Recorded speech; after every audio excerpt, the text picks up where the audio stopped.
ಹಾಕಿ madam. ಹಾಂ, ಬೇರೆಯವ್ರಿಗೆ ಕರೀರಿ ಮೇಡಮ್. ಬನ್ನಿ.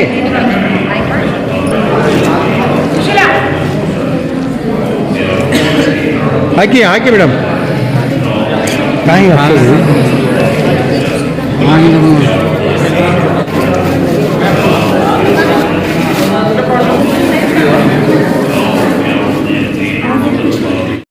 ನಾನು ಮುನೀರ್ ಕಾಟಿಪಳ್ಳ ಅಂತ CPIM ಪಕ್ಷದ ದಕ್ಷಿಣ ಕನ್ನಡ ಜಿಲ್ಲಾ ಕಾರ್ಯದರ್ಶಿ ಮತ್ತು ಜಾತ್ಯತೀತ ಪಕ್ಷಗಳು ಸಂಘಟನೆಗಳ ಜಂಟಿ ವೇದಿಕೆಯ ದಕ್ಷಿಣ ಕನ್ನಡ ಜಿಲ್ಲಾ ಪ್ರಧಾನ ಕಾರ್ಯದರ್ಶಿಯಾಗಿ ಕೂಡ ಇದ್ದೇನೆ. ಇವತ್ತು ಟಿಪ್ಪು ಸುಲ್ತಾನ್ ಜಯಂತಿ. ಮೊದಲೆಲ್ಲ ನಾವು ಭಾಳ ಸಂಭ್ರಮದಿಂದ ಈ ದಿನವನ್ನು ಎಲ್ಲರೂ ಸೇರಿಕೊಂಡು ಆಚರಣೆ ಮಾಡ್ತಾ ಇದ್ವಿ. ನಾವು ಶಾಲೆಯಲ್ಲಿ ಸಣ್ಣದರೆ ಪ್ರಾಥಮಿಕ ಶಾಲೆಯಲ್ಲಿರುವಾಗಲೇ ಮೈಸೂರು ಹುಲಿ ಟಿಪ್ಪು ಅಂತ ಹೇಳಿ ನಮಗೆ ನಮ್ಮ ಶಿಕ್ಷಕರುಗಳು ಪಾಠಗಳನ್ನೆಲ್ಲ ಮಾಡಿದ್ದನ್ನು ಕೇಳ್ತಾ ಬೆಳೆದವರು ನಾವು. ಬ್ರಿಟಿಷರ ವಿರುದ್ಧ ಆತ ಮಾಡಿದಂಥ ಹೋರಾಟಗಳು ನಮಗೆ ಹೇಳ್ಕೊಟ್ಟಿದ್ರೆ ನಾವು ಬೆಳೀತಾ ಹೋದ ಹಾಗೆ ನಾವು ಟಿಪ್ಪು ಬಗ್ಗೆ ಹೆಚ್ಚು ಕುತೂಹಲದಿಂದ ಅಧ್ಯಯನ ಮಾಡಿದಾಗ ಟಿಪ್ಪು ಕೇವಲ ಬ್ರಿಟಿಷರ ವಿರುದ್ಧ ಹೋರಾಟ ಮಾಡಿದ ಒಬ್ಬ ಸ್ವಾತಂತ್ರ್ಯ ಹೋರಾಟಗಾರ ಅಥವಾ ತನ್ನ ಸಾಮ್ರಾಜ್ಯದ ರಕ್ಷಣೆಗಾಗಿ ಹೋರಾಟ ಮಾಡಿ ಪ್ರಾಣತ್ಯಾಗ ಮಾಡಿದ್ದಷ್ಟೇ ಅಲ್ಲ, ಈ ನಾಡಿನ ಆತನ ಸಾಮ್ರಾಜ್ಯದ ಒಳಗಡೆ ಇದ್ದಂಥ ಎಲ್ಲ ಜನಕೋಟಿಗಳ ಒಂದು ಸೌಖ್ಯದ ಬಗ್ಗೆ, ಅವರ ಬದುಕಿನ ಬಗ್ಗೆ ಭಾಳಷ್ಟು ತಲೆ ಕೆಡಿಸ್ಕೊಂಡಿದ್ದಂಥ ಒಬ್ಬ ಅತ್ಯುತ್ತಮ ಆಡಳಿತಗಾರ, ಮಾನವೀಯ ನೆಲೆಯ ಆಡಳಿತಗಾರ. ಇನ್ನು ಆತ ರೇಷ್ಮೆ ತಂದ, ಯುದ್ಧ ತಂತ್ರಗಳನ್ನು ತಂದ ಅನ್ನುವಂಥದ್ದನ್ನು ಭಾಳಷ್ಟು ಜನ ಮಾತಾಡಿದ್ದಾರೆ. ಅದೆಲ್ಲ ಮತ್ತೆ ನಾವು ಮಾತಾಡಬೇಕಾಗಿಲ್ಲ. ನಾನಂತೂ ದಕ್ಷಿಣ ಕನ್ನಡ ಜಿಲ್ಲೆಯಿಂದ ಬಂದವನು. ನಮ್ಮ ದಕ್ಷಿಣ ಕನ್ನಡ ಜಿಲ್ಲೆಯು ಕೂಡ ಮೈಸೂರು ಟಿಪ್ಪು ಮತ್ತು ಹೈದರ್ ಆಡಳಿತಕ್ಕೆ ಒಳಪಟ್ಟಿತ್ತು. ಅಲ್ಲಿ ಅವರ ಆಡಳಿತದಲ್ಲಿ ಮಾಡಿರುವಂಥ ಸುಧಾರಣೆಗಳನ್ನು ನಾವು ಬೇಕಾದಷ್ಟು ನೋಡಿದ್ದೀವಿ.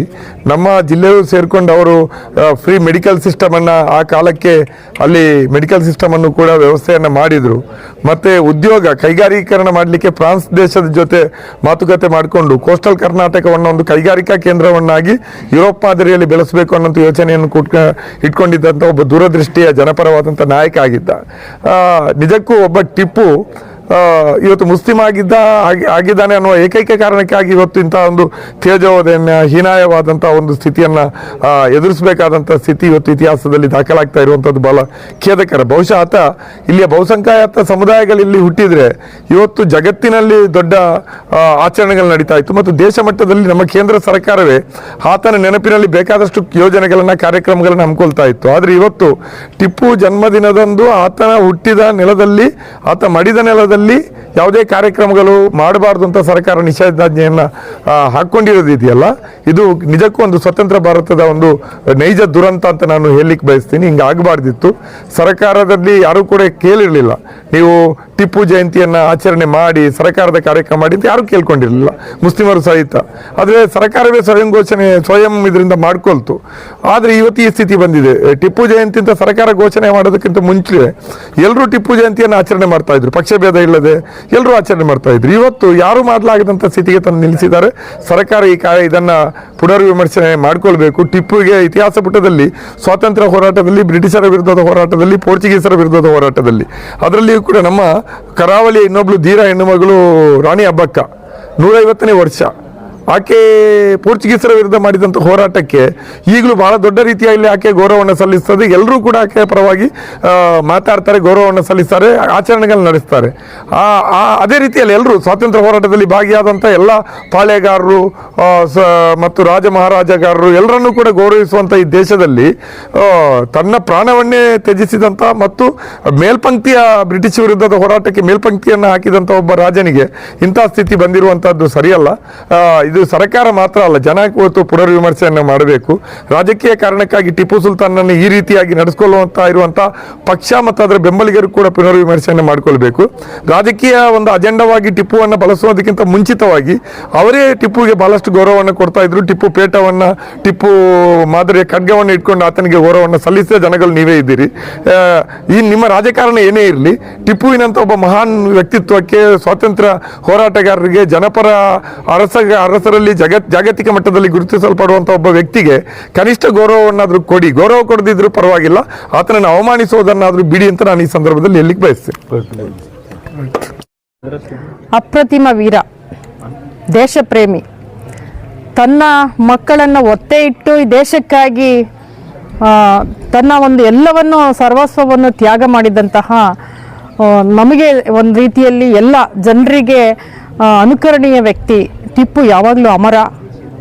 ಟಿಪ್ಪು ಚಿರಾಯುವಾಗಿ ಉಳಿತಾರೆ ಎಲ್ಲ ಕಾಲಕ್ಕೂ.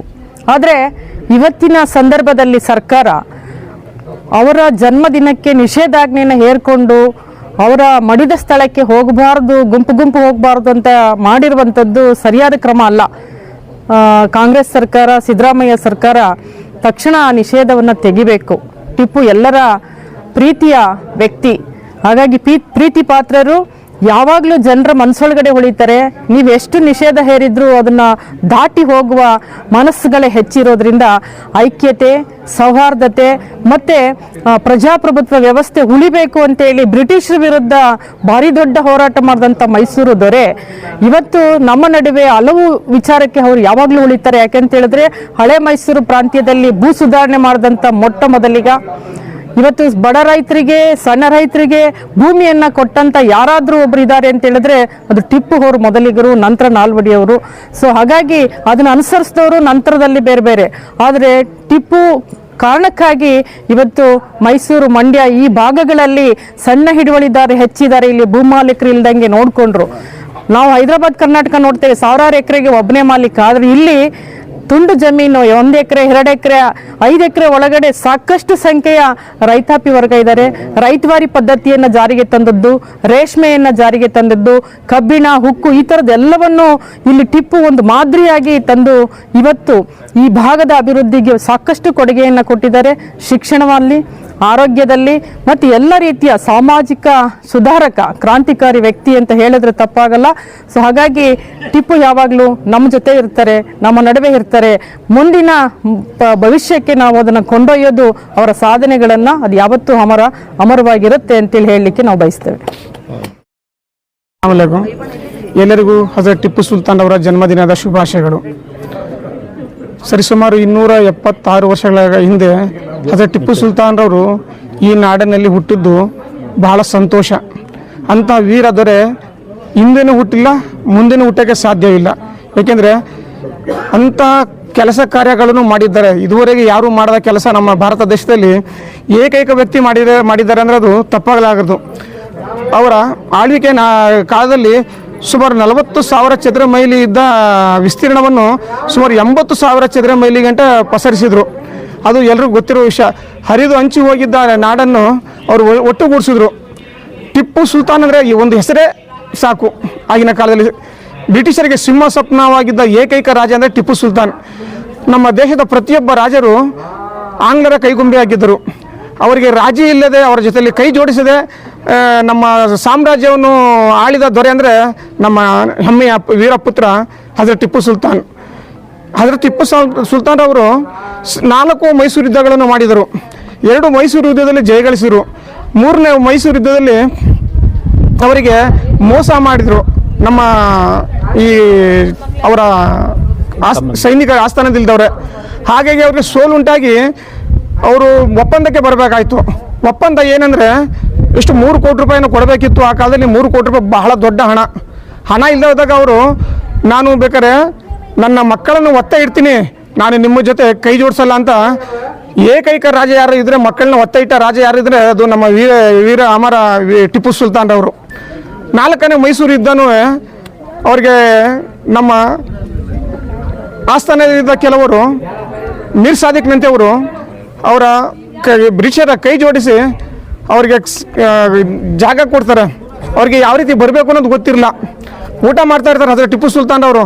ಅವತ್ತು ಇವ್ರಿಗೆ ಸಂಬಳ ಕೊಡೋ ದಿನ, ಸೈನಿಕರಿಗೆ ಸಂಬಳ ಕೊಡೋ ದಿನದಲ್ಲಿ ಇವರು ಹಜರತ್ ಟಿಪ್ಪು ಸುಲ್ತಾನ್ ಊಟ ಮಾಡ್ತಾ ಇರ್ಬೇಕಾದ್ರೆ ಇವರು ಒಳಗೆ ಡೋರ್ಗಳು ಓಪನ್ ಮಾಡಿ ಒಳಗೆ ಜಾಗ ಕೊಡ್ತಾರೆ. ಹಿಂಗೆ ಯುದ್ಧ ನಡೀತಾ ಇದೆ, ಯುದ್ಧದಲ್ಲಿ ನಿಮ್ಮ ಸೈನಿಕರು ಹತರಾದವರು ಅಂತ ಕೇಳಿದ ತಕ್ಷಣ ಹಜರತ್ ಟಿಪ್ಪು ಸುಲ್ತಾನ್ ಅವರು ರಾಜ ವೈಭವ ಮಾಡಿದವರು ಅವರು ಮಾಮೂಲಿ ಸಿಪಾಯಿ ಅಂತ ಬಂದು ಶಿರಚ್ಛೇದನ ಇರೋಕ್ಕಿಲ್ಲ, ಅವರು ಏನೂ ಇರೋಕ್ಕಿಲ್ಲ, ಅವ್ರಿಗೆ ನಿರಶಸ್ತ್ರ ಇರೋಕ್ಕಿಲ್ಲ, ಏನು ಸೆಕ್ಯೂರಿಟಿ ಇಲ್ಲದೇ ಬಂದು ವೀರಾವೇಶವಾಗಿ ಹೋರಾಡಿ ಅವರು ಯುದ್ಧದಲ್ಲಿ ಮಡಿತಾರೆ. ಆಗ ಬ್ರಿಟಿಷ್ ಅವ್ರು ಏನಂತಾರೆ, ನಾವು ಇಂಡಿಯಾ ಸವರ್ ಅಂತಾರೆ. ಅವರು ಸತ್ತ ನಂತರ ಅವ್ರಿಗೆ ಬ್ರಿಟಿಷರಿಗೆ ಗೊತ್ತಿರಲಿಲ್ಲ ಇವರು ಟಿಪ್ಪು ಸುಲ್ತಾನ್ ಮಾಡಿದವ್ರೆ ಅಂತ.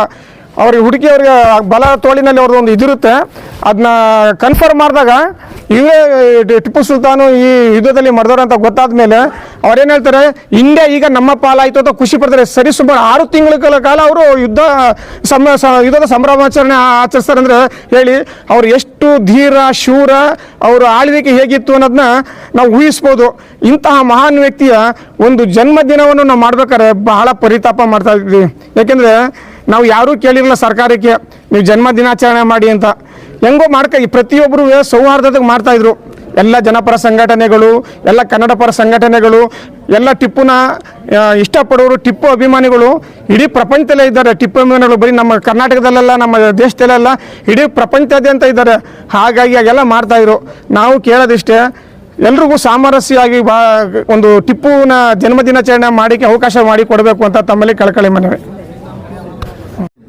ಟಿಪ್ಪು ಸುಲ್ತಾನ್ ಜನ್ಮದಿನವನ್ನು ಆಚರಣೆ ಮಾಡ್ತಾ ಇದ್ದೀವಿ. ಇವತ್ತು ಟಿಪ್ಪು ಸುಲ್ತಾನ್ ಜನ್ಮದಿನವನ್ನು ಸಡಗರ ಸಂಭ್ರಮದಿಂದ ಹಬ್ಬದ ರೀತಿಯಲ್ಲಿ ಇವತ್ತು ಆಚರಣೆ ಮಾಡಬೇಕಾಗಿತ್ತು. ಅವರು ಈ ದೇಶಕ್ಕೋಸ್ಕರ ಮತ್ತು ಈ ಕರ್ನಾಟಕ ರಾಜ್ಯಕ್ಕೆ ಮತ್ತು ಮೈಸೂರು ಪ್ರಾಂತ್ಯಕ್ಕೆ ಕೊಟ್ಟಂಥ ಕೊಡುಗೆಗಳು ಸಾಕಷ್ಟಿದೆ.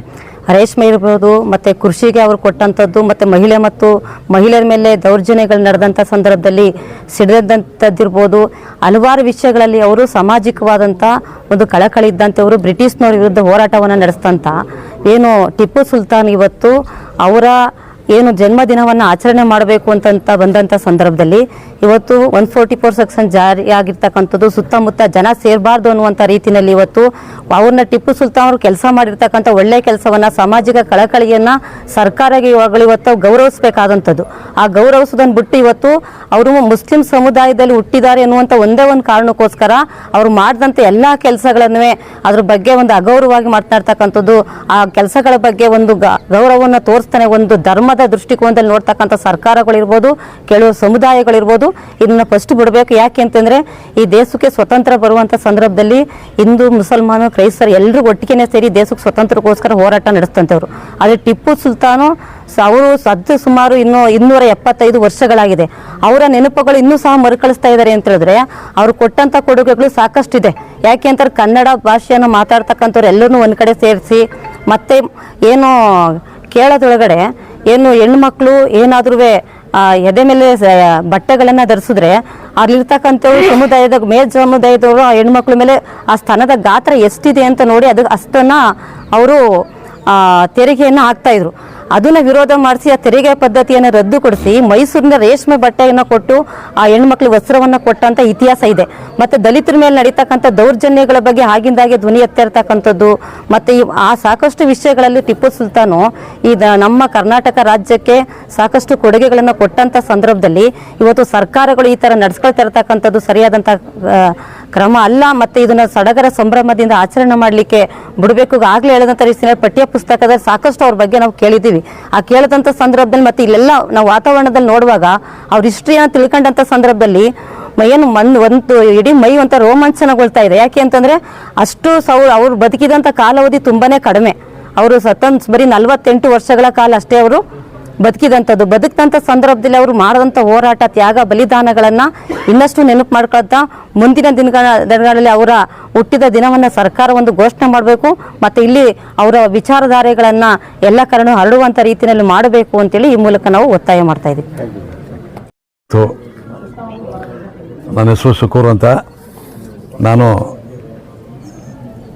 ಮುಸ್ಲಿಂ ಸೌಹಾರ್ದ ಒಕ್ಕೂಟದ ಕಾರ್ಯದರ್ಶಿ ಹಾಗೂ ರಾಜ್ಯ ಮಟ್ಟದ ರೈತ ಸಂಘದ ಒಂದು ಪದಾಧಿಕಾರಿ. ನಾನು ಇವತ್ತು ಈ ಟಿಪ್ಪು ಸುಲ್ತಾನ್ ಬಗ್ಗೆ ಕೆಲವು ವಿಚಾರವನ್ನು ಹೇಳಬೇಕು ಅಂತ ನಾನು ಮನಸ್ಸಲ್ಲಿ ಅನ್ನಿಸ್ತಾ. ಇವತ್ತು ಟಿಪ್ಪು ಸುಲ್ತಾನ್ ಅವರ ಜನ್ಮೋತ್ಸವ ಅಂತ ನಾವು ಆಚರಣೆ ಮಾಡಿದ್ದೀವಿ. ನಿನ್ನೆ ಕಾರ್ಯಕ್ರಮ ಹಮ್ಮಿಕೊಂಡು ನಾವು ಮಕ್ಕಳ ಕಾರ್ಯಕ್ರಮ ಹಮ್ಮಿಕೊಂಡು ನಿನ್ನೆ ಅದನ್ನು ಯಶಸ್ವಿಯಾಗಿ ಮಾಡಿದ್ದೀವಿ. ಈ ಒಂದು ಟಿಪ್ಪು ಸುಲ್ತಾನ್ ಜನ್ಮದಿನವನ್ನು ಆಚರಣೆ ಮಾಡ್ತಾ ಇರೋದು ನಮ್ಮೆಲ್ಲರಿಗೂ ಸಂತೋಷ ವಿಚಾರ. ಆದರೆ ಸರ್ಕಾರ 144ನೇ ಸೆಕ್ಷನ್ ಜಾರಿ ಮಾಡಿ ಇದನ್ನು ಎಲ್ಲರೂ ಇಲ್ಲಿ ಟಿಪ್ಪು ಸುಲ್ತಾನ್ ಅವರ ಒಂದು ಸಮಾಧಿಯ ಸ್ಥಳ ಆಗಲಿ ಅಥವಾ ಅವರ ಒಂದು ಮಡಿದ ಸ್ಥಳ ಆಗಲಿ ಎಲ್ಲೂ ಹೋಗಿ ನಾವು ಆಚರಣೆ ಮಾಡೋದಕ್ಕೆ ಸ್ವತಂತ್ರ ಕೊಡ್ತಾ ಇಲ್ಲ. ಯಾಕೆಂದರೆ 5 ಜನಕ್ಕಿಂತ ಯಾರೂ ಸೇರಬಾರ್ದು ಅಂತ ಹೇಳಿ ನಿಯಮ ಹೇರಿದ್ರು. ಇದು ಪ್ರತಿ ವರ್ಷ ಆಗ್ತಾ ಇದೆ. ದಯಮಾಡಿ ನಮ್ಮ ಸರ್ಕಾರ, ಸಿದ್ದರಾಮಯ್ಯವರು ಸರ್ಕಾರ ಇರೋದ್ರಿಂದ ಇದನ್ನು ತೆಗಿಬೇಕು. ಈ 140 ಸೆಕ್ಷನ್ ತೆಗಿಬೇಕು, ಮಾಮೂಲಿ ಇರಲಿ. ಹಾಗಾಗಿ ಎಲ್ಲ ಅವರ ಒಂದು ಅಭಿಮಾನಿಗಳು, ಇಡೀ ಟಿಪ್ಪು ಸುಲ್ತಾನ್ ಅಭಿಮಾನಿಗಳು ಇಡೀ ಪ್ರಪಂಚದಲ್ಲಿ ಅವ್ರು ಬರಲಿ. ಆದರೆ ಬಂದು ಶಾಂತಿಯುತವಾಗಿ ಬೇಕಾದ್ರೆ ಅವರು ಆಚರಣೆ ಮಾಡ್ಕೊಂಡು ಹೋಗ್ಬೋದು ಹೊರತು ಅವರ ವಿರುದ್ಧವಾಗಿ ಅವರು ಮಾಡೋದು ಸರಿಯಲ್ಲ. ಹಾಗಾಗಿ ಎಲ್ಲ ಕಡೆ ಬರೆದಾಗ ನಾವು ಹೋದ ಸಾರಿ ಟಿಪ್ಪು ಜಯಂತಿ ಮಾಡಿದಾಗ ನಾವು ಕಣ್ಣಾರೆ ನೋಡಿದ್ದೀವಿ. ಇಲ್ಲಿ ಬಂದಂಥ ಸ್ಥಳದಲ್ಲಿ ಸ್ಥಳಾವಕಾಶ ಇಲ್ಲದೆ ಇರಲಿಲ್ಲ. ಕೆಲವು ಮಕ್ಕಳುಗಳು, ಯುವಕರುಗಳು, ಅವರ ಅಭಿಮಾನಿಗಳು ಜೋರಾಗಿ ಭಾಷಣಗಳು ಕೂಗ್ಕೊಂಡು ಧಿಕ್ಕಾರ ಇದು ಮಾಡ್ಕೊಂಡು ಜಯಂತಿ ಆಚರಣೆ ಮಾಡಿದ್ರು. ಆ ಒಂದು ದೃಷ್ಟಿಯಲ್ಲಿ ಜನದ ಮೇಲೆ ಪರಿಣಾಮ ಬೀರ್ತದೆ ಅಂತೇಳಿ ಇವತ್ತು 140 ಸೆಕ್ಷನ್ ಜಾರಿ ಮಾಡಿದ್ದಾರೆ. ದಯಮಾಡಿ ಅದನ್ನು ತೆಗಿಬೇಕು. ಶಾಂತಿಯುತವಾಗಿ ನಾವು ಟಿಪ್ಪು ಸುಲ್ತಾನ್ ಅವರ ಜನ್ಮದಿನವನ್ನು ಆಚರಣೆ ಮಾಡ್ತಾಯಿದ್ದೀವಿ. ಈಗಾಗಲೇ ನಮ್ಮ ಎಲ್ಲರೂ ಮಹನೀಯರು ಹೇಳ್ದಂಗೆ ಎಲ್ಲರೂ ಟಿಪ್ಪು ಸುಲ್ತಾನ್ ಬಗ್ಗೆ ಅನೇಕ ವಿಚಾರಗಳನ್ನು ಹೇಳಿದ್ದಾರೆ. ಅದು ಚಿರಮಯವಾಗಿದೆ. ಇಡೀ ಅವರ ಜೀವಂತ ಇಡೀ ಈ ಪ್ರಪಂಚ ಇರುವವರೆಗೂ ಸಹ ಟಿಪ್ಪು ಸುಲ್ತಾನ್ ಅವರ ಒಂದು ಅವರ ಚರಿತ್ರೆ ಉಳಿತದೆ. ಯಾವುದೇ ಕಾರಣದಲ್ಲಿ ಅದು ಹೋಗುವುದಿಲ್ಲ. ಚರಿತ್ರೆ ಅಳಿಸಾಗಬೇಕು ಅಂತ ಮಾಡಿದ್ರೆ ಅದನ್ನು ಜೀವಂತವಾಗಿರುತ್ತೆ ಅಂತ ನಾನು ಹೇಳ್ತಾ ನನ್ನ ಮಾತುಗಳನ್ನು ಮುಗಿಸ್ತಾ ಇದ್ದೀನಿ. ಜೈ ಹಿಂದ್, ಜೈ ಕರ್ನಾಟಕ, ಜೈ ಟಿಪ್ಪು ಸುಲ್ತಾನ್.